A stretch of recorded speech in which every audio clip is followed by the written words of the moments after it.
Ya, kenapa? Ya, sebentar.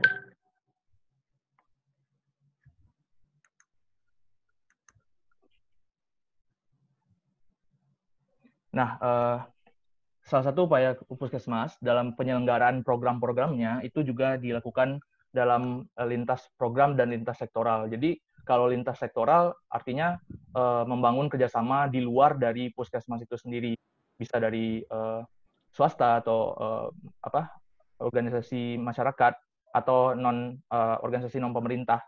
Nah, kalau selain itu juga ada lintas program. Lintas program ini kegiatan program Puskesmas, tapi dijalankan oleh kader-kader atau yang membantu yang bukan dari tenaga kesehatan dari Puskesmas tersebut. Nah, kerjasama ini dinas dan orang-orang di luar sektor kesehatan. Bentuknya dalam bentuk mendiskusikan masalah, prioritas pengumpulan, dan interpretasi informasi serta evaluasi. Ya, rumus masalahnya bagaimana pelaksanaan kerjasama lintas sektor di wilayah kerja Puskesmas Andalas, apa saja permasalahan atau kendala dalam menjalin kerjasama lintas sektor di wilayah kerja Andalas, dan bagaimana upaya Puskesmas dalam menanggulangi permasalahan yang menjalin kerjasama lintas sektor.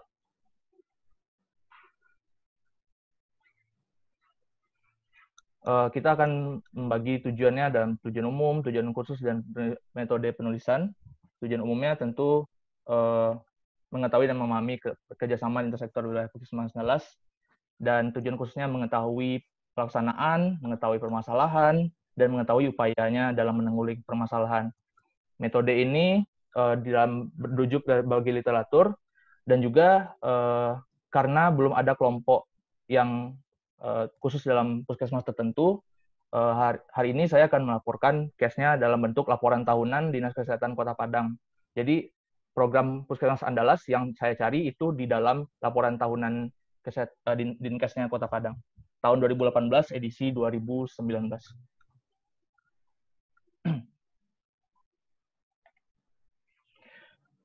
Nah, kerjasama lintas sektor ini program yang melibatkan satu institusi, negeri atau swasta yang membutuhkan pemberdayaan atau kekuatan dasar pemerintahan swasta yang mengenai peraturan untuk mewujudkan alternatif kebijakan secara terpadu dan komprehensif. Kerjasamanya ini tidak hanya dalam proposal saja, tapi mendefinisikan masalah, prioritas kebutuhan, dan pengumpulan dan interpretasi. Tentu tujuannya agar terjalin kerjasama dan meningkatkan derajat kesehatan, itu yang paling penting. Dan adanya sikap saling membutuhkan dan mengenal program pembinaan peran masyarakat, dan adanya saling mengetahui peran masing-masing sektor yang mendukung. Selain tujuan juga ada manfaat. Salah satunya mempermudah pencapaian, keberhasilan dan kegiatan, kebijakan tentang pelaksanaan kesehatan, dapat memberikan gambaran teknis tentang lintas sektor, lintas program, yang menguntungkan kedua belah pihak, memberikan perizinan dalam rujukan, memberikan kontribusi fasilitas, dan mendokumentasikan perizinan dan kegiatan. Nah, segala bentuk lintas sektor kerjasama yang dilakukan oleh kesehatan itu ada undang-undang atau landasan hukumnya itu tertera dalam Undang-Undang Nomor 23 Tahun 92, Pasal 5, Pasal 8, Pasal 65, Pasal 66, dan Pasal 71, serta Pasal 72. Nah, ini pasal-pasal tersebut yang membahas.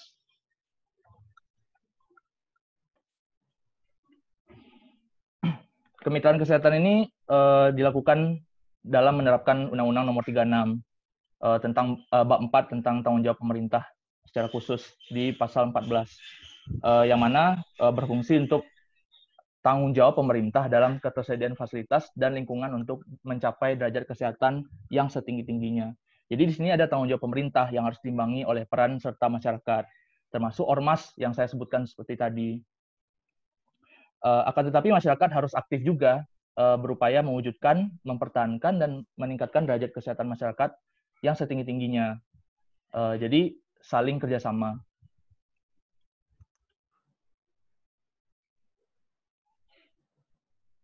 Nah, kunci dari institusi organisasi ini ada pemerintah, ada swasta, ada pengusaha, industriawan, pemimpin, dan kerjasama itu sendiri.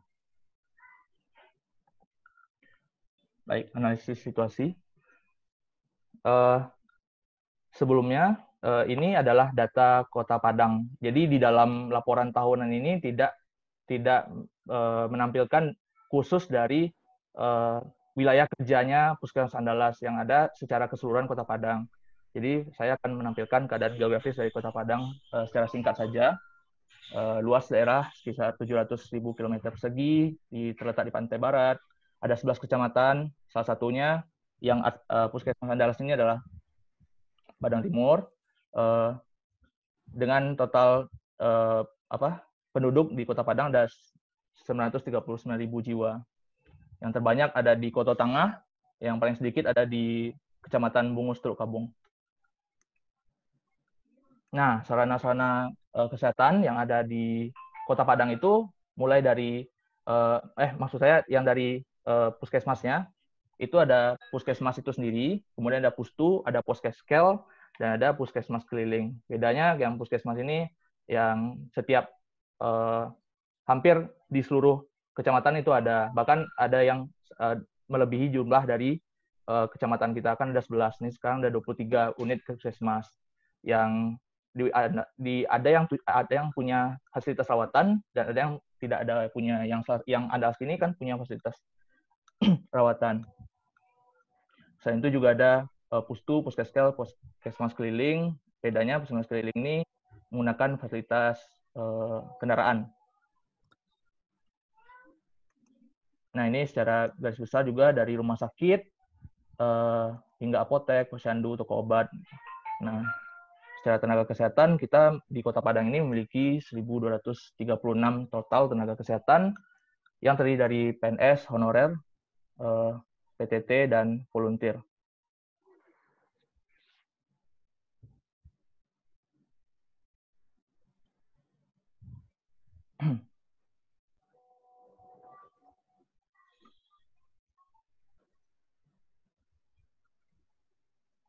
Baik, kita masuk ke kerjasama lintas sektor.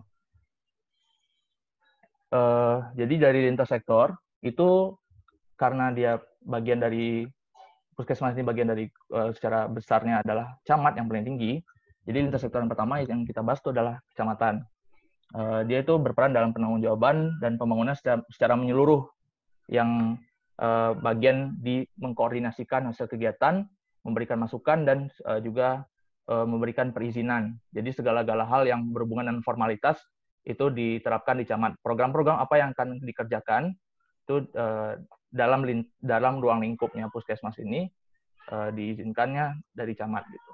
Nah, salah satunya yang paling besar dalam tahun 2018 itu program Sakura, jadi Sawan Timur Kampung Ramah Anak singkatannya. Jadi ini adalah menyediakan layanan konseling bagi puskesmas remaja di puskesmas.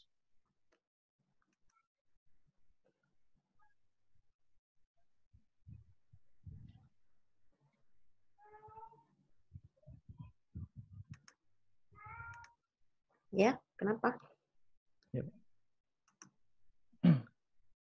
Selain itu ada organisasi kemasyarakatan. Lebih tepatnya fungsi besarnya adalah membina, memotivasi, dan melaksanakan pembangunan kesehatan. Jadi memberikan masukan dan kebutuhan masyarakat dengan pelayanannya. Nah, salah satu kegiatan yang sudah dilakukan oleh PKK ini, ini kan PKK ini lebih banyak ke perempuan. Nah, dia juga berperan dalam memberikan pengertian atau mengurangi stigma dan diskriminasi terhadap orang dengan HIV, meningkatkan sosialisasi perilaku hidup bersih dan sehat, dan pengawasan dan pembinaan tempat-tempat umum atau tempat pengolahan makanan, TPU dan TPM. Nah, lurah juga ada, secara garis besar hampir sama, tapi ruang lingkupnya yang lebih sedikit. Nah, yang terbaru dalam realisasinya di Puskesmas Andalas itu adalah kelurahan siaga, di mana penduduk memiliki kesiapan sumber daya dan kemampuan, serta kemauan untuk mencegah dan mengatasi masalah kesehatan, bencana, dan kedaruratan kesehatan secara mandiri. Tapi di dalam laporan tahunan ini ternyata belum terlaksana dengan baik, karena koordinasi masih sulit antara pihak, karena ada pihak sekolah yang dimoderatori oleh lurah, karena perizinannya kan dari lurah dulu. Nah, jadi belum sempat terlaksana dengan baik.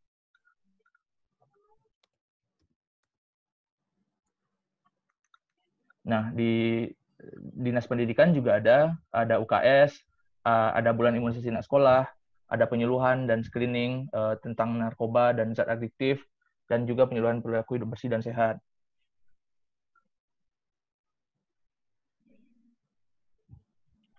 Selain itu ada keluarga berencana dan Badan Pemberdayaan Masyarakat Perempuan dan Keluarga Berencana BPM PKB. Secara garis besar di realisasinya yang saya dapatkan dari sumber itu hanya pendataan awal peserta KB dan penyediaan alat KB. Sejauh ini itu yang kerjasama lintas sektor yang terjadi di antara mereka, Puskesmas dan BPM KB ini. Tapi ternyata kerjasamanya kurang kerjasama dan dukungan. Tidak dijelaskan lebih rinci di sana, hanya disebutkan kurang kerjasama dan dukungan. Termasuk juga KUA. Untuk pasangan-pasangan baru yang akan mendaftarkan diri, itu ternyata dilakukan penyuluhan mengenai isu-isu kesehatan seperti imunisasi dan lain-lainnya. Dan itu sudah terlaksana. Nah, yang paling berdampak besar karena puskesmas itu bagian dari masyarakat yang lebih dekat karena fasilitas pelayanan primer juga, itu adalah kadar itu sendiri atau tokoh masyarakat. Karena masyarakat lebih mudah diajak oleh orang-orang yang memiliki, lebih tepatnya kalimat seperti influencer. Jadi yang orang-orang yang berpengaruh di lingkungannya tersebut. Jadi kader dan tokoh masyarakat ini lebih mudah mengajak atau dia adalah patokan untuk keberhasilan dari program-program puskesmas. Jadi dia pendukung pelaksana dan seperti contohnya posyandu, cakupan pelayanan lansia, penggerak masyarakat mendukung program imunisasi, mengurangi stigma tentang HIV dan ODA, penggerak masyarakat dan kegiatan puskesmas, dan hampir di seluruh hampir di semua kegiatan-kegiatan puskesmas ini juga digeraki oleh kader dan tokoh masyarakat. Jadi perannya penting. Nah, yang terakhir itu ada BPOM, Badan Pengawasan Obat dan Makanan. Nah, karena pada bulan Juni 2018 itu ada kejadian luar biasa di mana ada keracunan makanan waktu itu. Jadi dilakukan kerjasama lintas sektor dalam pengawasan peredaran makanan pabukuan waktu itu karena ada kejadian keracunan. Dan itu sudah terlaksana.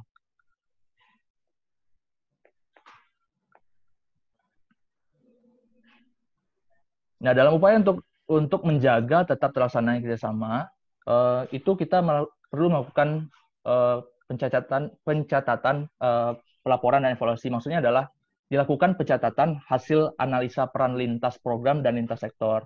Kemudian pelaporan hasil analisa peran lintas program dan lintas sektor dan didiskusikan kepada unit-unit terkait untuk ditindaklanjuti. Selain itu juga dievaluasi laporan analisa peran lintas program dan lintas sektor. Jadi kegiatan kerjasama ini kalau memang ingin terus berlanjut, kita membutuhkan saling mutualisme. Kita karena saling membutuhkan, artinya harus ada yang saling diuntungkan. Makanya harus dicatat, dilaporkan, dan evaluasi bagaimana kerjasama kita sejauh ini. Apakah sudah baik, atau perlu ditingkatkan, atau perlu dievaluasi.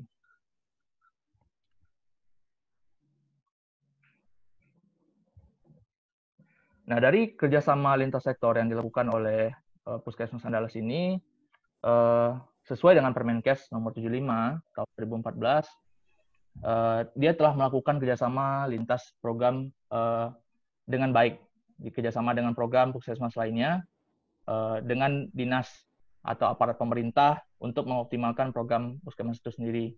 Kerjasama ini melibatkan satuan kerja perangkat daerah. Nah, bentuk-bentuk kerjasama itu berupa MOU, bentuk kerjasama yang saya sebutkan tadi. Ada swasta, ada unsur non-pemerintah, yang di luar sektor kesehatan, yang melibatkan kesejahteraan masyarakat. Dan yang paling penting juga adanya monitoring dan evaluasi.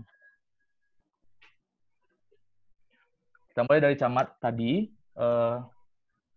Jadi camat ini unsur pemerintah yang terlibat dalam pembangunan kesehatan, karena dia yang merancang dalam bentuk musrenbang atau musyawarah perencanaan dan pembangunan sedari awal.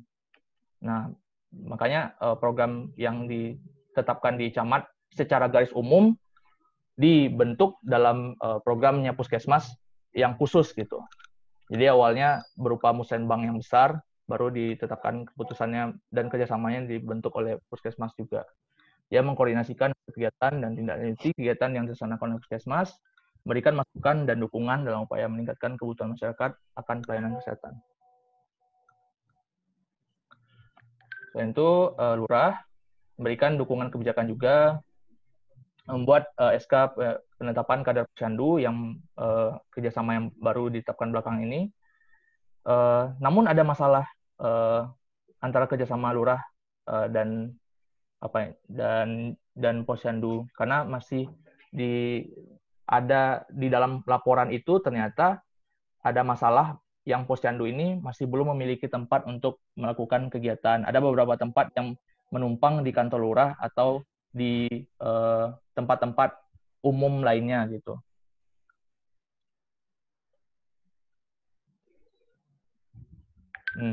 Dari Dinas Pendidikan ini membidangi seluruh sekolah di wilayah kerja Puskesmas 19 yang menyokong segala program Puskesmas dan mengimplementasikannya ke sekolah, diantaranya UKS, upaya kesehatan sekolah. Selain itu juga pembinaan screening pemakaian nafza, pelatihan dokter kecil di TK dan di SD, screening kesehatan, pemeriksaan karies gigi, banyak-banyak hal yang sudah dilakukan Dinas Kesehatan karena langsung berhubungan dengan kesehatan anak itu sendiri. Dan juga ada pemberantasan sarang nyamuk, itu pembentukan serdadu jentik sekolah yang telah dilaksanakan. Namun di laporan Dinas Kesehatan itu terkendala dalam bagian pelaporan. Selain itu, di organisasi PKK itu memberikan masukan dan harapan kebutuhan masyarakat dan pelayanan kesehatan. Nah, yang karena PKK ini diisi oleh perempuan, pemberdayaan perempuan, ada program Bundo Peduli Jentik, yaitu program dari P2P, yaitu pencegahan dan pengendalian penyakit. Salah satunya adalah DBD dan pemberdayaan ibu-ibu PKK untuk memperhatikan keberadaan jentik di rumahnya masing-masing. KB, ya, yang sudah saya bilang tadi, menyukseskan program keluarga berencana. Dia mendata dan memastikan adanya ketersediaan alat KB. Dan juga ada kegiatan berupa screening IVA bagi perempuan yang telah menikah dan melahirkan. Kantor agama penyuluhan bekerja sama dengan Puskesmas dalam pengkajian isu terkait penyuluhan, salah satunya terkait permasalahan isu imunisasi. Nah, kan ada fatwa, kan ini yang perlu ditegaskan bahwa adanya bahwa imunisasi ini haram. Nah, makanya ditegaskan melalui fatwa MUI, bentuk kerjasamanya seperti itu. Juga ikut serta menggalakkan program imunisasi calon pengantin berupa pemberian informasi kepada calon pengantin untuk mengikuti imunisasi TT. Nah, ini kadar yang saya sebutkan tadi, dia secara tidak langsung keterlibatannya meningkatkan keberhasilan program serta bertindak sebagai penggerak masyarakat. Nah, dia terdiri dari 3-8 orang.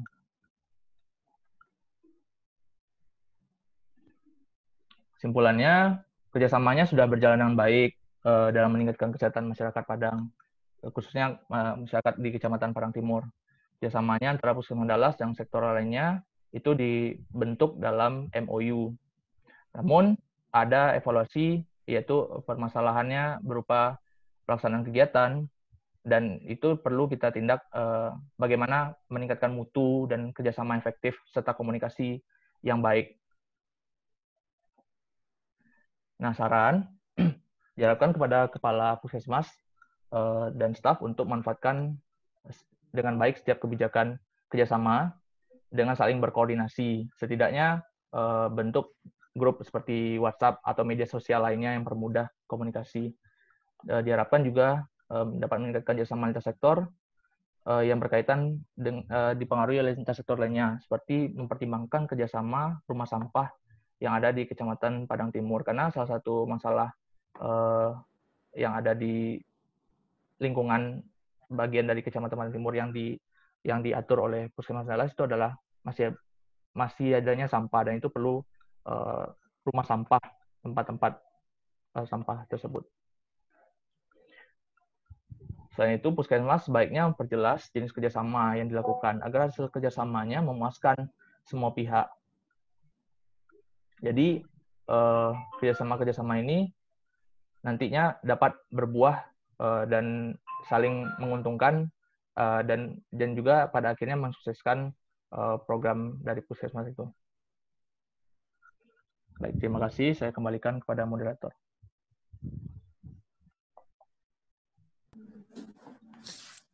Baiklah, terima kasih kepada presentan. Untuk sesi pertanyaan pertama, kita buka 3 pertanyaan dari teman-teman dokter muda. Jika ada yang ingin bertanya, bisa menggunakan raise hand. Apakah ada yang ingin bertanya? Ya, silakan kepada dokter muda Dwi Ramadhani. Baiklah, terima kasih atas kesempatannya. Di sini saya ingin bertanya kepada Dr. Muda Fatur. Seperti yang kita lihat tadi, itu pada tujuannya kan untuk mengetahui apa saja hambatan pada Puskesmas Andalas terhadap kerjasama sektor ini, dan bagaimana cara penanggulangan dari permasalahan tersebut. Nah, tadi saya juga sudah mendengarkan dari presentan itu yang bagian kader. Kader kan merupakan influencer bagi masyarakat sekitar, sedangkan pada pencapaiannya itu belum terlaksana dengan baik. Nah, kira-kira menurut Dr. Muda Fatur, itu apa saja yang bisa diupayakan oleh Puskesmas agar kader ini bisa melaksanakan tugasnya dengan baik? Karena mengingat seperti yang Dr. Muda Fatur katakan tadi, kader merupakan salah satu influencer yang sangat berpengaruh kepada masyarakat. Terima kasih. Baiklah, terima kasih kepada Dr. Muda Dwi Ramadhani. Selanjutnya, Dr. Muda Muhammad Fadel. Baik, terima kasih kesempatannya atas moderator. Jadi, saya Dr. Muda Muhammad Fadel juga ingin bertanya kepada Saudara Fatur mengenai jurnal reading kerjasama lintas sektor. Jadi, kerjasama lintas sektor ini kan ada 3 jenis kan. Ada yang kerjasama lintas sektor yang dari pemerintah, swasta, sama yang dari masyarakat. Nah, kalau bisa nggak dijelaskan kalau kerjasama yang lintas dari swasta itu bagaimana contoh kerjasama lintas sektornya dalam bentuk apa gitu kegiatannya. Terus juga pada Puskesmas Andalas kan yang menjadi contoh yang diambil pada kasus case report ini. Jadi saya belum melihat kerjasama lintas sektor swastanya, bisa dijelaskan juga, karena pada bagian kesimpulan itu dijelaskan sudah terlaksana kerjasama lintas sektor di bidang swasta juga sudah cukup baik, tapi saya belum melihat kerjasama lintas sektor dalam bidang swastanya. Mungkin bisa jelaskan. Terima kasih. Baiklah, terima kasih kepada Dr. Muda Fadel. Selanjutnya, Dr. Muda Gina Dayu Salsabila, silakan. Terima kasih atas kesempatannya. Dr. Muda Gina ingin bertanya kepada Dr. Muda Fatur.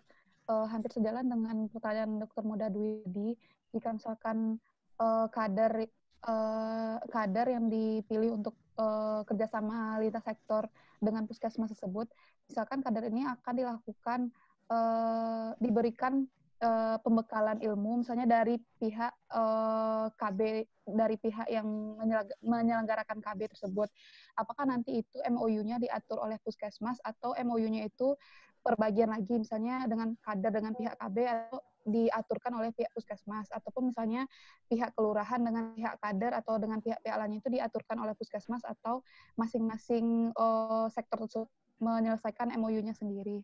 Terima kasih, mungkin itu pertanyaannya. Boleh diulang lagi, Dokter Muda Gina? Suaranya kecil ya, Gina, kecil sekali. Sekarang udah terdengar, Dr. Muda Fatur? Ya, coba diulang lagi. Misalkan hampir sejalan dengan pertanyaan Dr. Dwi tadi mengenai peran kader dalam kerjasama lintas sektor. Misalkan ada pembekalan diharapkan adanya pembekalan kepada pihak kader dari Puskesmas. Misalnya pembekalan tersebut dari pihak BKKBN ataupun pihak yang menyediakan KB untuk mendukung program Puskesmas tersebut. Apakah MOU-nya itu dibuatkan oleh pihak Puskesmas atau pihak pemberi penyuluhan kepada kader tersebut yang mengurus MOU-nya sendiri, atau semua sektor tersebut diuruskan MOU-nya oleh pihak puskesmas. Bagaimana? Apakah sudah jelas Dr. Muda Fatur? Iya. Sudah jelas. Terima kasih. Baiklah, terima kasih kepada Dr. Muda Gina. Mungkin kita cukupkan untuk sesi pertama. Mungkin dari Dr. Muda Fatur, silakan dijawab pertanyaan. Yang pertama itu dari Dr. Muda Dwi. Pada pelaksanaan kerjasama lintas sektor ini di bagian kader itu tadi hasilnya itu terdapat beberapa kekurangan. Jadi dari Dr. Muda Fatur, apa saja solusi yang bisa diberikan? Ya, terima kasih. Ya, jadi kader ini memang benar itu adalah ujung tombak dari pergerakan atau kesuksesnya program puskesmas itu. Namun ada beberapa kendala yang ditemukan. Misalnya ternyata beberapa kader disebutkan di dalam laporan Dinas Kesehatan itu komunikasinya belum efektif. Salah satunya adalah keilmuan yang sudah diberikan itu ternyata yang disampaikan tidak sesuai. Jadi harusnya dapat KB ini penjelasannya A sampai Z, setengah-setengah gitu. Jadi kader ini didengarkan di masyarakat, cuma ternyata menimbulkan informasi yang misunderstanding gitu, salah paham gitu. Nah, jadi upaya-upayanya seperti yang saya sebutkan tadi harus ada komunikasi yang efektif. Makanya kerjasama ini kan ada 3 komponen yang perlu kita jaga, yaitu tadi evaluasi, pencatatan, dan pelaporan. Nah, segala bentuk kerjasama itu dilakukan lokakarya itu setidaknya 1 kali dalam 1 bulan. Semua komponen, mulai dari pihak lurah, pihak camat, sampai pihak terkecil sampai di kader. Nah, itu semuanya melakukan lokakarya kumpul untuk mengevaluasi apa yang sudah dilakukan. Jadi ini menjawab pertanyaan-pertanyaan yang lain juga sebenarnya. Jadi apa upaya untuk meningkatkan fungsi kader? Ya dengan melakukan lokakarya yang efektif. Jadi evaluasi apa fungsi peran sertanya di mana yang bermasalah. Kalau yang di kader berarti perlu penekanan di lokakarya itu kader bagaimana kalimat yang mudah dimengerti masyarakat sehingga masyarakat mau untuk mengikuti program-program puskesmas. Atau misalnya si kader ini dia juga berfungsi sebagai mengurangi stigma dan diskriminasi terhadap orang ODHA. Nah, di masyarakat kita masih tinggi stigma orang HIV, apalagi tentang corona yang sekarang ini. Nah, kader terkadang dengan misunderstanding itu juga menimbulkan kesalahpahaman dari masyarakat. Jadi intinya adalah lokakarya yang efektif. Itu upaya untuk meningkatkan fungsi kader. Nah, kemudian dari pertanyaan Dr. Muda Fadel, bagaimana bentuk kerjasama dari swasta? Ya benar, jadi ada kan kerjasama pemerintah dan non-pemerintah. Bentuk kerjasama yang swasta ini, lebih tepatnya itu kayak organisasi kemasyarakatan atau LSM, itu bentuk-bentuk kerjasama swasta. Tadi sudah disebutkan juga tadi, jadi rata-rata LSM yang bekerja sama itu fungsinya LSM ini kan swadaya masyarakat yang bergerak di bidang-bidang khusus. Misalnya LSM khusus ibu dan anak gitu. Ada LSM khusus tani, buruh tani. Nah, LSM yang diajak kerjasama ini banyak juga yang bergabung di bagian kesehatan ibu dan anak gitu. Jadi banyak-banyak LSM yang diikut sertakan. Karena beberapa LSM itu spesifik kerjanya atau tujuannya. Jadi itu bentuk kerjasama swasta. Kemudian dari Dr. Muda Gina mengenai MOU. Fatur, Prof, Ya. Prof nggak gabung sini. Prof-nya keluar, Fatur. Barusan tuh keluar dari tadi. Baru 2 menit lah. Dari awal presentasi. Coba dihubungin Fatur.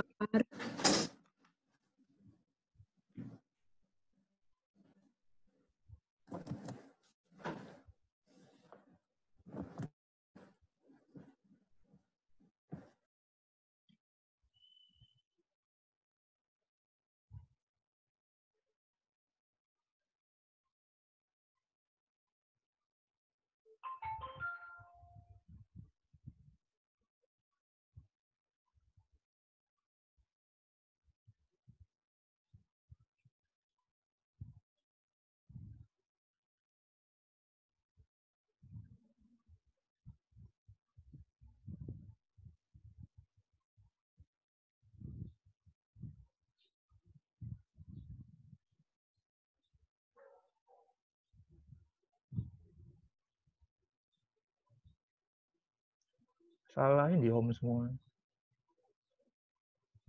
Wifi saya mati. Pakai paket Bu.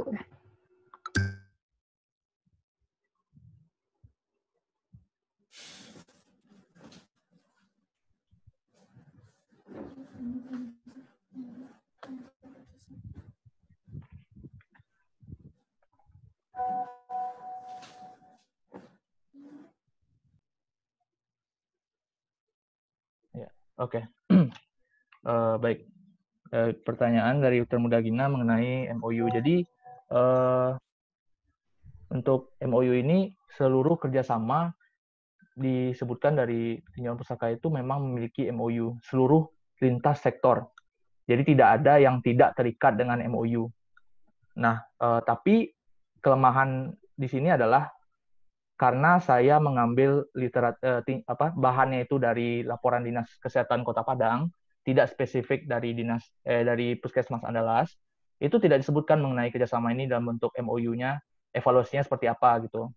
Hanya disebutkan masalah-masalah yang ada di dalam Puskesmas di Andalas, apa upaya dan apa yang dievaluasi. Tapi khusus mengenai MOU ini tidak disebutkan lebih jauh gitu. Mungkin kalau misalnya saya memiliki laporan tahunannya Puskesmas Andalas, mungkin ada titik terangnya. Begitu. Gimana dari dokter muda sekalian? Terus saya kembalikan kepada moderator.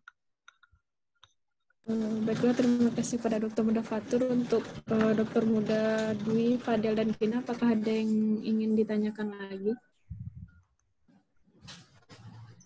Ya, silakan Dokter Muda Fadel. Baik, terima kasih moderator atas kesempatannya lagi dan terima kasih atas jawabannya dari Dokter Muda Fatur.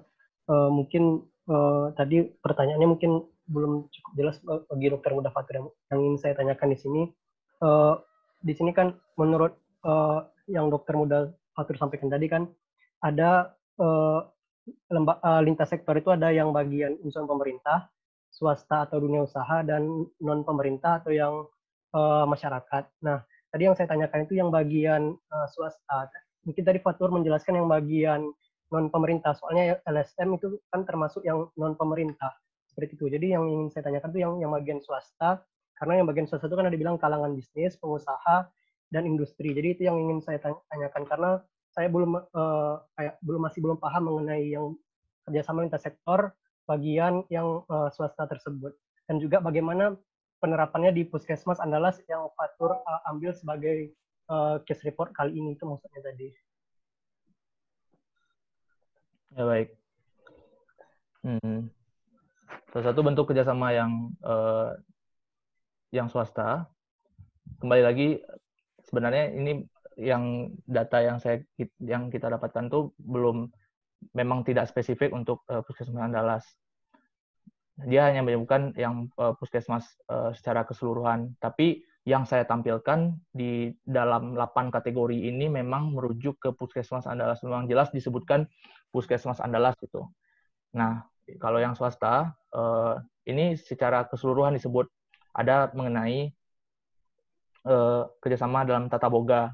Jadi pengajaran kepada ibu-ibu dan mengenai makanan yang bernutrisi yang sehat gitu.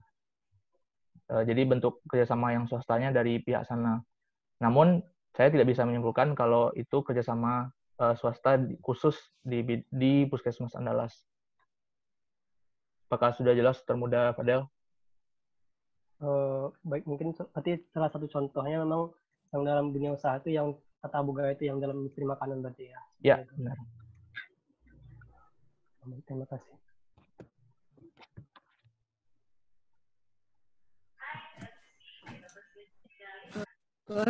Kita cukupkan untuk sesi pertama. Untuk sesi kedua dibuka 3 pertanyaan lagi. Kepada Dokter Muda Nurul Fazlim, dipersilakan.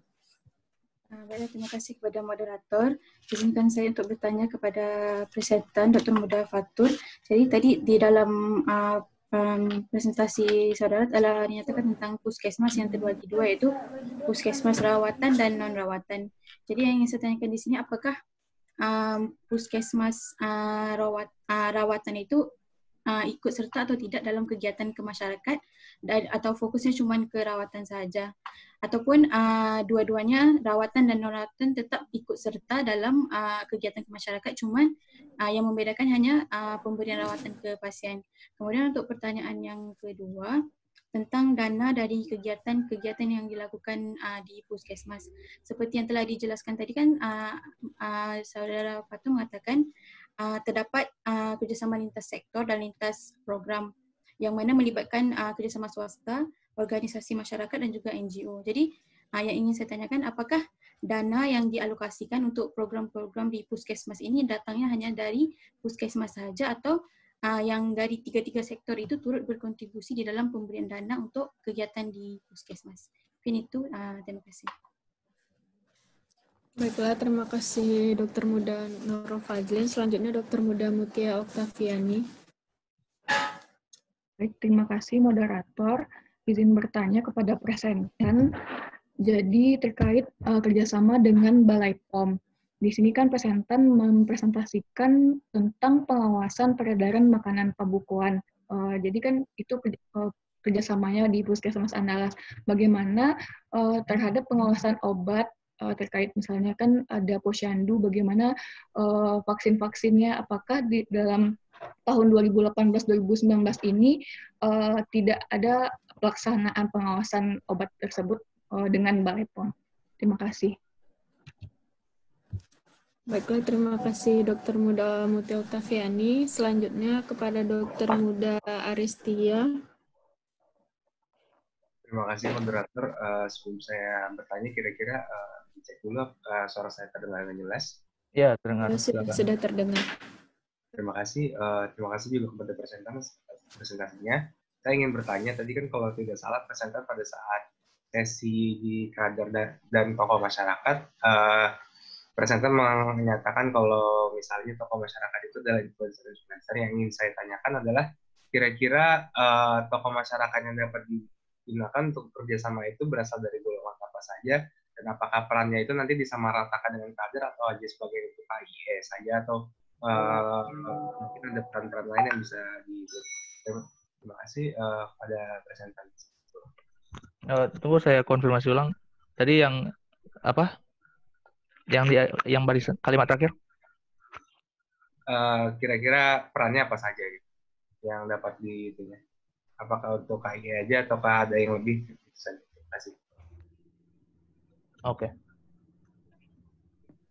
Baiklah, terima kasih. Mungkin dipersilakan kepada Dr. Muda Fatur untuk menjawab pertanyaan. Ya, pertama itu dari Dr. Muda Fadlin ya, mengenai rumah sakit rawatan, puskesmas rawatan dan non-rawatan. Jadi memang benar ada terbagi dalam rawatan dan non-rawatan. Itu hanya berupa fasilitas saja yang berbeda, tambahan fasilitas saja. Namun secara fungsi, puskesmas ini tetaplah sebagai agen preventif dan juga proaktif gitu. Nah, ini rawatan dan non-rawatan ini adalah fungsi tambahan, fungsi utamanya tetap. Jadi baik di rawatan dan non-rawatan tetap menjalankan program-program, baik itu program utama, lintas sektor, atau lintas program. Itu satu. Yang kedua mengenai dana. Dari anggaran negara yang saya dapatkan di laporan ini, itu tuh memang ditaruh yang dana itu secara awalnya dari puskesmas dan juga aset-aset yang ada di puskesmas tersebut, misalnya aset secara keseluruhan atau kebutuhan dari puskesmas. Nah, salah satunya dana yang diberikan itu di rancangan anggaran dana adalah anggaran untuk kerjasama dengan lintas sektor juga, yang artinya ini juga berlaku di lintas sektor yang lain. Jika pastinya di bagian swasta, pemerintah dan non pemerintah juga melakukan anggaran atau menetapkan anggaran untuk kerjasama dengan sektor-sektor yang lainnya. Jadi makanya saya bilang ada win-win solution, atau sama ini dalam dua saling bergandengan tangan. Jadi tidak hanya dari satu pihak saja yang memberikan dana ini. Yang kerjasama yang memang membutuhkan usaha ekstra atau dana besar, ya artinya juga ada dana bersama yang digunakan gitu. Dari Termuda Faslin, apakah sudah jelas? Atau ada yang bertanya? Sudah. Oke. Soalnya Termuda Muce mengenai BPOM, mengenai pengawasan obat. Memang benar, dari laporan BPOM ini waktu di tahun 2018 khusus untuk Puskesmas Andalas, dia hanya melakukan pengawasan obat. Pengawasan makanan pembukuan. Karena waktu itu terjadi kejadian luar biasa, yaitu keracunan makanan. Perlu saya tekankan, waktu kejadian luar biasa ini, itu kerjasamanya bukan sama Puskesmas, tetapi langsung kepada rumah sakit terkait yang ada di sini. Jadi cakupannya lebih luas gitu, sekota, karena dia tidak hanya terjadi di Puskesmas di Kecamatan Padang Timur, tapi juga ada di Pauh dan juga di Kuranji gitu. Nah, dampaknya adalah dilakukanlah kerjasama untuk pengawasan makanan pabukuan di waktu itu. Jadi kerjasama yang terjadi di Puskesmas dengan BPOM itu hanya pengawasan makanan pabukuan. Tapi secara garis besar BPOM ini kerjasamanya tidak pernah terlibat langsung di Puskesmas itu sendiri. Hanya waktu itu saja, karena sebelumnya ada kejadian luar biasa. Ada keracunan makanan. Oke. Termuda Mutia, apakah jelas? Baik, terima kasih Pak Dr. Muda Fatur. Jadi untuk obat-obat sederhana yang di Puskesmas Andalas itu kerjasamanya dengan bagaimana, Dr. Fatur? Oh, iya. Atau vaksin-vaksin yang digunakan saat posyandu barangkali? Terima kasih. Saya tidak bisa mengatakan ini dari BPOM, tapi tentunya karena memang tidak ditulis, saya juga tidak bisa bilang kalau ini dari BPOM langsung. Tapi pastinya segala obat ataupun vaksin-vaksin yang ada di Puskesmas tentu sudah melalui tahap verifikasi dari BPOM. Jadi Puskesmas tinggal menerima asupan berupa obat-obatan dan vaksin tersebut saja gitu. Cuma memang kerjasama di MOU itu tidak dituliskan, tidak ada dituliskan. Tapi harusnya kalau kita duga, kalau kita perkirakan tentu ada gitu. Nah, memang tapi disebutkan di sini tidak ada MOU itu. Saya kan meresensi dari laporan kesehatan, laporan tahunan di kota gitu. Baik, terima kasih Dr. Muda Fatur.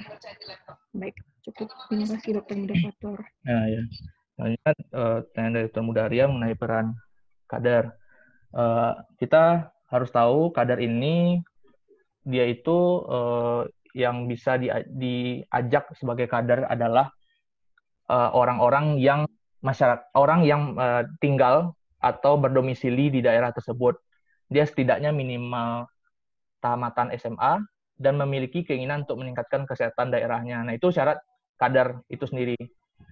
Nah, dia dalam peran pentingnya dengan syarat itu, kalau dia sudah menjadi kader, dia orang yang menggerakkan masyarakat. Perannya adalah menggerakkan masyarakat. Dia terlibat langsung dalam di posyandu atau lintas programnya Puskesmas seperti Puskeskel atau promosi penyuluhan. Nah, itu bagian dari kader. Jadi dia lintas program. Nah, jadi makanya program-programnya di program dari Puskesmas itu yang dilakukan oleh si kader itu berjumlah 3-8 orang satu tim ditempatkan di posyandu gitu. Jadi syaratnya adalah orang yang berdomisili di sana, berpengaruh, tamatan SMA, dan berkeinginan untuk meningkatkan kesehatan di daerahnya tersebut. Sudah jelas, Termudaria? Terima kasih Dr. Putra Fatur atas jawabannya. Berarti saya ingin meluruskan saja ya, berarti tokoh masyarakat yang apabila dia berada di daerah tersebut yang ingin memperbaiki atau bisa deh. Ingin memperbaiki atau ingin menambahkan kualitas kesehatan dari daerahnya dan juga lulusan SMA yang direkrut itu akan dikatakan sebagai kader seperti itu, Dr. Fatur? Yes. Dr. Ya. Terima kasih banyak. Ya, yang mau. Ya.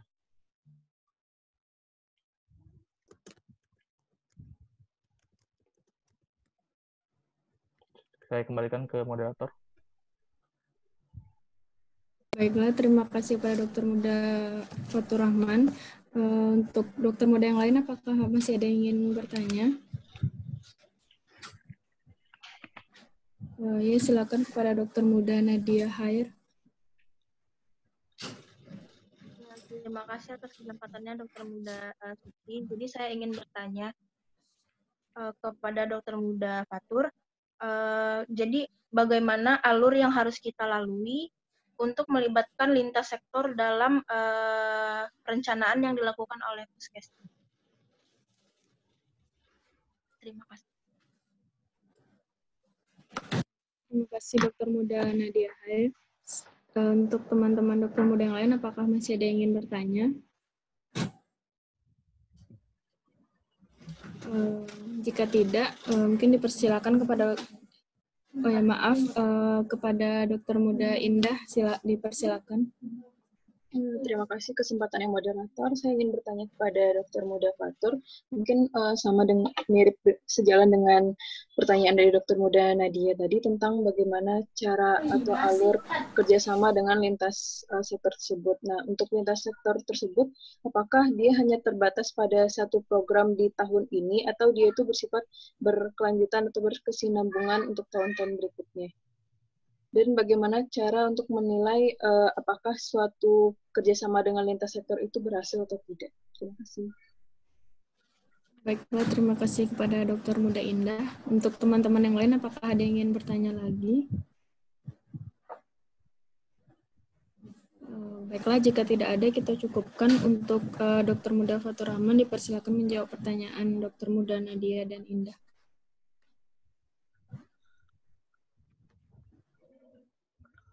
Ya. Tadi pertanyaan mengenai alur kemitraan.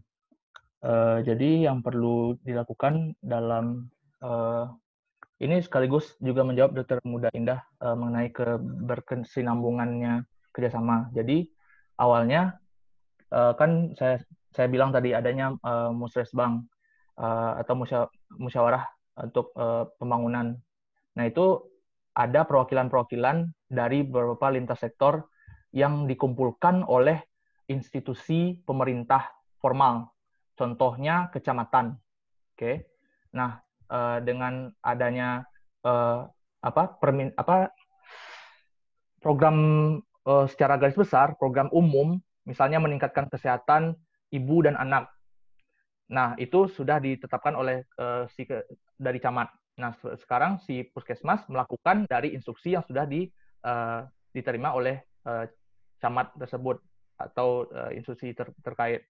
Nah, dibikinlah sederet program yang akan di-list nanti ke siapa kira-kira yang berkaitan institusinya atau swastanya atau non-pemerintahnya atau masyarakatnya yang kita perlu untuk mensukseskan program ini. Misal, tadi perlu pengawasan imunisasi untuk misalnya untuk KB untuk mendukung program KB kita perlu bekerja sama dengan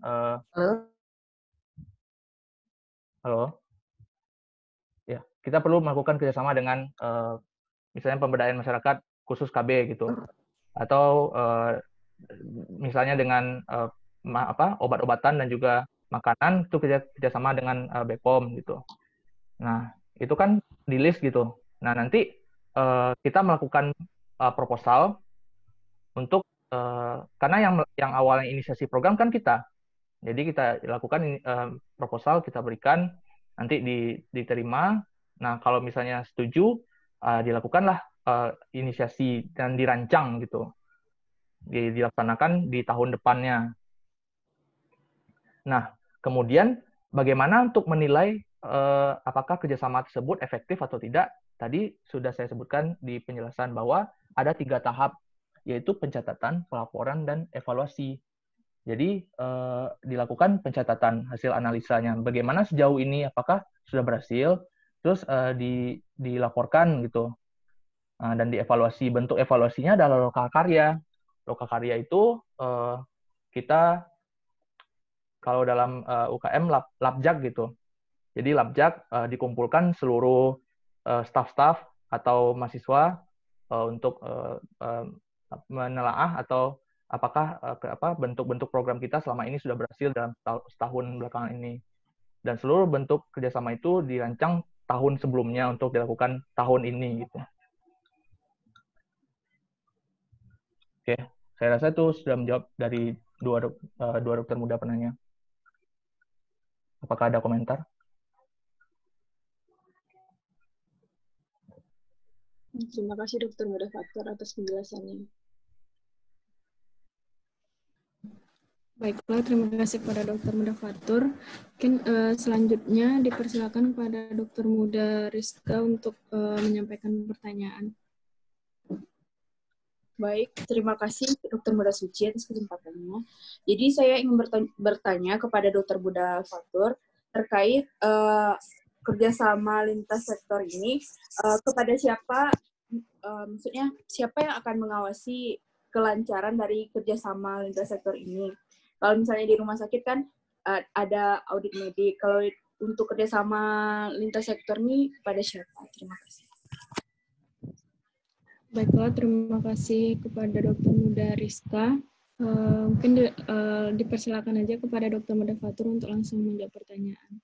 Ya, menurut saya jawab. Sejauh dari literatur yang saya baca, pengawas dari kerjasama ini adalah pihak-pihak yang yang terkait dalam kerjasama itu sendiri. Jadi pihak-pihak yang diajak oleh puskesmas untuk melakukan kerjasama itu dikumpulkan sekali dalam 1 bulan dan diawasi, diminta masukannya, apakah ada yang perlu ditambah atau perlu dikurangi atau perlu dihentikan. Jadi yang mengawasi adalah pihak itu sendiri, perwakilan-perwakilan itu sendiri. Jika merujuk dari kerjasama yang sudah ada, itu kerjasama ini juga sampai di tingkat Polsek dan juga TNI dalam bidang misalnya nabza. Kebetulan di sini tidak di dalam laporan 2018 tidak ditetapkan, tidak dibuat maksud saya. Nah, jadi yang mengawasi adalah pihak-pihak yang terkait yang diajak kerjasama. Tidak ada belum ada saya temukan ada pihak independen yang khusus yang mengawasi kerjasama khusus dalam MOU ini. Begitu.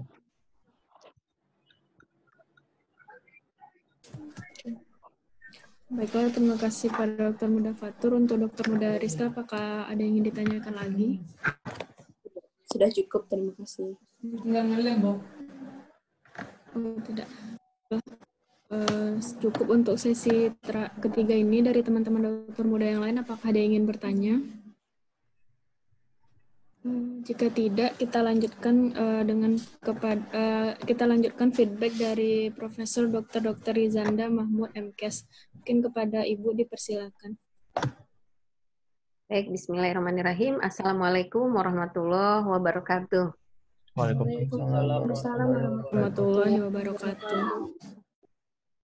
Terima kasih buat Fatur yang sudah memberikan gambaran tentang kerjasama lintas sektor. Mungkin bagi Anda semua masih belum terbayang karena belum ada turun ke puskesmas ya? Belum, Prof. Sudah ada, belum ada ya? Belum ada. Karena kita ini kan bayangkan untuk kerjasama lintas sektor ini memang harus ada, tadi kan ditanya MOU-nya mana, itu sebenarnya udah ada seperti kayak SK-nya gitu dari Bapak Camat gitu kan ya, karena kita di wilayah kecamatan, puskesmas kan ada wilayah kerjanya. Nah, wilayah kerjanya kalau Andalas itu berarti Kecamatan Padang Timur. Berarti koordinasinya adalah dengan camat dan perangkat di Padang Timur. Nah, kalau nggak salah supaya lebih terbayang, kita bayangkan tentang situasi COVID inilah ya. saya pernah kirimkan bahan ke Farhan. Ada nggak protokol surat edaran dari Menteri Pemberdayaan Desa? Ada nggak di-share sama Farhan? Ada, Bu. Ada nggak? Lo? Ada, Bu. Ada, Prof. Kan ya. Ada, Nah, Prof. coba saya bisa, kalau ngebuka PDF di sini di mana ya? Share screen, Prof, di bagian bawah tengah. Buka dulu Ya, PDF-nya, Prof, terus? baru share screen, Prof. Buka dulu PDF-nya, Prof. Udah dibuka PDF-nya. Tapi kalau Nanti ketika Word share sama screen. PPT bisa. Tapi kalau ini, kenapa?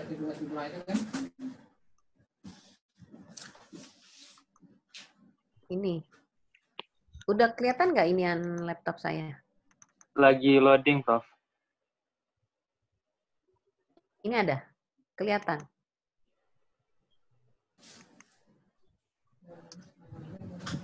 Ini udah kelihatan? Sudah, Sudah, Prof. Prof. Sudah. Udah. Kalau yang ini kelihatan nggak nih? Kelihatan nggak? Halo? Ya, mungkin lagi loading, Prof. Masih file foldernya yang terlihat, Prof. Mungkin masih File loading. and foldernya ya?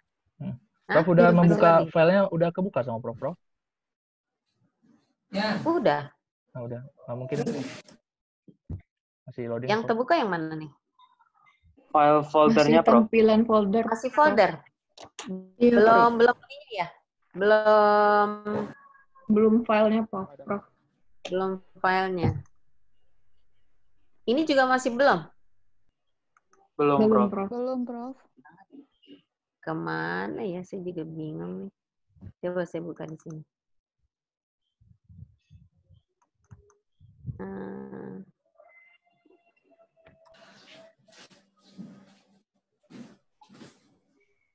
Prof, saya izin buka dari laptop saya, boleh, Prof?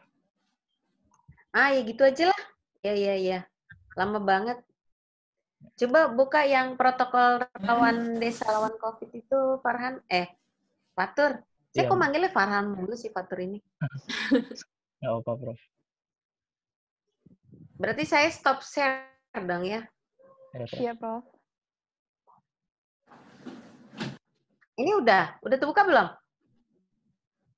Udah, Prof. Ini saya lagi buka, Prof. Sudah, Prof. Enggak, kalau yang di saya udah buka. Sudah, Prof. Saya sekarang ya udah. Fatur yang saya share, Prof. Ini udah, di saya udah belum? Sudah, Prof. Ini Ini screen-nya share Fatur. Udah, ya screen-nya, udah Prof. Fatur udah. Screen dari Fatur, Prof. Oh, screen dari Fatur itu. Iya, ini dari Iya, saya, Prof. Oh, screen dari Fatur. Sorry. Berarti saya balik ke sini. Ya. Coba lihat judul depannya, di judul depannya. Sebentar, Prof. Digedein, Fatur. Oke. Nah, ini kan dari Kementerian apa nih? Desa dan Pembangunan gitu kan ya. daerah tertinggal dan transmigrasi. Oke, coba lihat ke bawah di SE-nya. Terus ke bawah pelan-pelan. Nah, jadi artinya perintah untuk melakukan lintas kerjasama ini, terutama untuk cerita relawan desa, itu sampai kementeriannya gitu kan. Ditujukan kepada siapa? Gubernur, bupati, wali kota, kepala desa. Nah, ini yang bisa kita pakai kalau kita di puskesmas untuk mengajak di desa-desa. Berarti kalau kita kan di kelurahan ya. Coba turun ke bawahnya. Di surat edaran, ini kan latar belakang bla bla bla lah ya. Dalam rangka supaya tanggap COVID kayak gimana. Nah, ini dia anggota. Tunggu. Nah, anggota. Coba di situ lihat. Mulai dari BPD, kepala dusun, ketua RW, RT. Terus ada lagi program keluarga harapan, pendamping desa sehat, bidan, tokoh agama, tokoh adat, tokoh masyarakat gitu kan ya. Karang Taruna. Jadi artinya disebutkan di sini sampai Babin Kaptipmas, Babinsa, pendamping desa. Dan kemudian dijabarkan tugas-tugasnya. Coba lihat ke bawah tugas-tugasnya. Nah, nanti kalau memang memang udah ada turun ke puskesmas, kita akan buatkan ini relawan desa lawan COVID. Jadi apa aja prosedurnya. Nah ini kan tugas kita banget ya, melakukan edukasi, sosialisasi, lewat siapa aja. Kayak misalnya saat ini nih, ketika masjid kita diharapkan dihimbau untuk tidak sholat berjamaah dulu di masjid, benar nggak? Halo, halo. Iya, Benar, Prof. Prof. Nah, artinya kan nggak mungkin orang kesehatan yang ngebilang supaya enggak kan? Makanya digandeng apa? Majelis Ulama Indonesia gitu loh maksud saya. Terus kemudian untuk di perbatasan, mungkin nggak ketika nginiin perbatasan itu orang puskesmas yang menghambat orang, boleh masuk, nggak boleh masuk. Nggak mungkin kan? Makanya kerjasama sama siapa? Sama polisi. Iya kan? Nah, terus waktu lagi cerita, pernah dengar nggak cerita tentang orang yang mau dikubur, kemudian nggak bisa dikubur, kayak di mana nih pekuburan yang di Pitameh, kan ada pekuburan di sana ya. Kemudian ditolak sehingga dia sampai 5 jam nggak bisa dikubur. Benar apa nggak waktu cerita awal-awal dulu? Iya, Prof. Nah, artinya apa? Perlu kerjasama dengan siapa? Tokoh masyarakat juga. Artinya ada penolakan ini menunjukkan adanya apa? Sama kan? Nah, itu pentingnya komunikasi massa. Komunikasi untuk cerita beresiko. Nah, jadi itu kalau nggak salah saya udah kasihkan juga nanti di sebelumnya Fatur nanti iniin ke bawah. Coba ke bawah dulu ya, tugas relawan. Memantau deteksi dini. Kalau ada orang yang diisolasi, tugas masyarakat sekitarnya nggak untuk mensuplai makanan ke orang yang lagi diisolasi? Iya, Prof. Nah, jadi kayak misalnya di daerah mana ya waktu itu yang daerahnya cukup bagus ketika ada rumah yang diisolasi karena warganya terkena kasus positif, siapa yang suplai makanan pagi, siang, malam, atau lagi berbuka dan sahur? Warga tetangganya. Nah, ini adalah tugas-tugas kita untuk mengedukasi masyarakatnya di sana. Tapi apakah harus dari kitanya? Enggak, itu gunanya. Tokoh agama, tokoh masyarakat yang ngomong. Ya kan? Nah, saat ini inilah pentingnya kita yang disebut sebagai kerjasama lintas sektor tadi, gitu kan ya. Sektornya sama siapa aja? Bukan hanya sama polisi, sama siapa lagi? Orang pasar. Cerita tentang klaster pasar, tahu nggak yang cerita kasus COVID positif di pasar? Tahu, Prof. Iya, Prof. Nah, siapa yang bergerak? Tentu orang dinas pasar lagi. Iya nggak? Nah, jadi tugas kita cuma apa? Untuk memantau tadi, menjemput pasien yang ada ODP-nya. Selebihnya kayak gimana pemantauan dan penjagaannya? Nah, ini ya yang diperlukan lintas sektor tadi. Coba lihat ke bawahnya lagi. Warga desa korban COVID harus kayak gimana? Tunggu sebelum nyampe ke sana. Kan bekerja sama rumah sakit. Nah, seperti itu kan kita juga harus melaporkan untuk apa? Pemeriksaan dari hasil yang positif tadi. Kemudian pencatatan tamu yang keluar masuk. Terus ke bawah. Ke bawah lagi, Farhan. Pendataan. Terus bekerja sama dengan rumah sakit rujukan, isolasi di desa. Nah, ini yang kalau ada orang datang kan harus diisolasi, karantina. Di mana tuh tempatnya? Nah, kalau di Kota Padang itu kan ada untuk karantinanya di mana? Di Bapelkes ya. Kalau yang belum tahu ada di Bapelkes. Nah, kalau di tingkat desanya untuk isolasi di mana tuh? Nah, itu ada upaya-upaya bersamanya. Nah, semuanya ini tentu akan berdampak kepada apa? Anggaran pembangunan desa. Coba yang nomor G lihat tuh Pak Fatur. G. Ya, Pak. Nah, ini udah di backup. Jadi kalau keuangan main bikin-bikin aja, itu kan bisa ketangkep sama KPK. Nah, dengan adanya aturan ini, kita bisa buatkan aturan perubahan-perubahan yang ada dasar hukumnya untuk perubahan anggaran pembangunan desa ya. Terus lihat ke bawahnya call center, ini dia. Terus ke bawahnya, Nah, ini langsung oleh kementeriannya sendiri, dan lihat lampiran di bawahnya, lampiran di bawah lihat. Nah, ini yang penting. Form-formnya ya. Ke bawahnya ada rasanya. Nah, ini kan ada protokolnya, terus ke bawah lagi edukasinya, gimana mendatanya, sampai penyemprotan, menyediakan alat, gitu kan ya, penanganan. Nah, terakhir, formnya kayak apa? Nah, ini dia relawan-relawan desa tadi tuh, kader-kader tadi. Mendata, coba warga-warganya, nggak akan bisa kita nginiin. Warga siapa? Ada meriang apa enggak? Ya, tidak. Satu keluarga gitu kan ya, tanggal sekian. Terus, nah diisi relawan, ini kan kader ya. Terus kemudian resiko pribadi, ada nggak potensi keluar? Ya tidak, kita bikinkan skor gitu kan ya.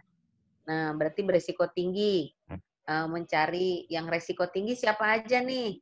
Jadi kalau memang surat edaran ini dijalankan dengan form-formnya, seharusnya itu bisa menurun. Tuh gitu kan. Harusnya bisa. Kayak gimana? Bisa terpantau. Seperti itu. Nah, ini ke bawah lagi. Terus formnya udah habis ya? Halaman 12 ya.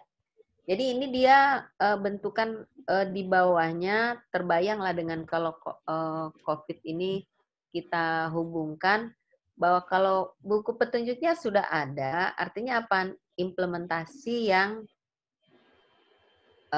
masih belum terlaksanakan ya. Jadi nanti nih ditanyakan saja di puskesmasnya, nanti harusnya nih, Anda kan kalau emang ada bisa lebih longgar, turun, akan lebih seru ya untuk cerita wabah ini. Baiklah, itu gambaran-gambaran tadi yang sudah disampaikan oleh Fatur Rahman. Semoga bisa menjadi tambahan ilmu ya. Kita berikanlah aplaus buat Fatur Rahman. Ya, demikian.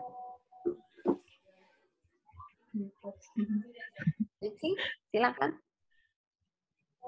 Baiklah, terima kasih Prof.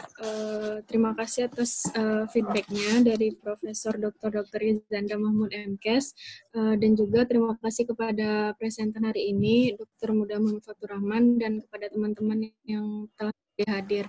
Saya selaku moderator mohon maaf apabila ada kesalahan. Kita akhiri ilmiah hari ini dengan pembacaan hamdalah. Alhamdulillahirabbil alamin. Assalamualaikum warahmatullahi wabarakatuh. Waalaikumsalam warahmatullahi wabarakatuh. Di foto belum? Lupa saya. Tunggu, jangan lihat dulu. Iya, Prof. Fatur. Iya, mari, Prof. Saya foto. Ini untuk berapa orang nih? 23 bukan? Saya harus foto ya? 22 tadi si Aulia yang keluar masuk Aulia ya?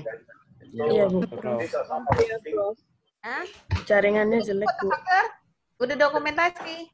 Ya, izin Prof, Mutia yang pimpin, Prof. Hah? Ya, silakan, Mutia.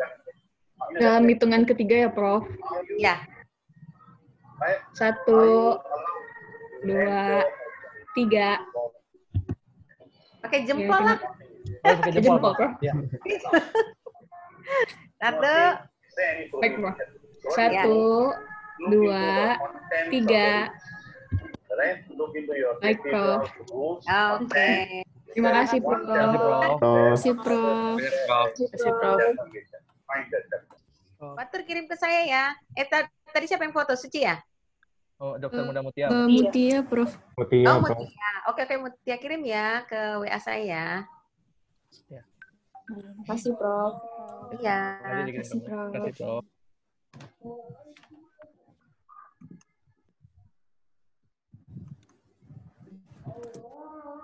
Fatur aja yang ngirim tuh, udah aku kirim di grup. Oke. Kasih ke WT. Lawak kali